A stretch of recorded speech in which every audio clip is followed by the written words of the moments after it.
The RAF base at Halton in Buckinghamshire has been celebrating 100 years of flight. Before the historians among you point out the Royal Air Force isn't quite that old, we are in fact talking about the first air manoeuvres on land near Wendover, which became RAF Halton.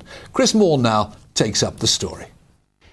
Here's a glimpse into how military power has changed in the past century. This dainty Blériot in the skies above RAF Halton dates from World War I. It's followed by arguably the best known of all military planes, the Spitfire. And into the modern era with the roar of a tornado. And finally the power of the RAF's current fighter, the Typhoon. This flypast marked a centenary of flight at Halton.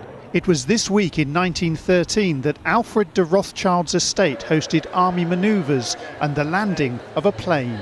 Those army manoeuvres 100 years ago, I think was the first time that defence was able to see the potential utility of flying, its ability to get above the battle space, to see things that other people you couldn't see from the ground. And actually those values are still today. We might do it with different aircraft and with much higher technology, but the principles are very similar.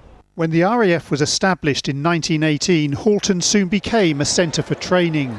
It began a lifetime in aviation for Roy Lomax. He arrived as a teenager in 1944, earning 25 pence, or 5 shillings a week. We had to buy our soap and shoe polish and everything like that, but out of the 5 shillings.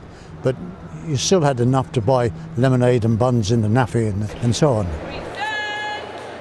For new recruits, Halton is still the gateway to the Air Force. They're certainly well disciplined, and they leave Halton exactly with the same motivation and the same keenness to serve Queen and country as we did.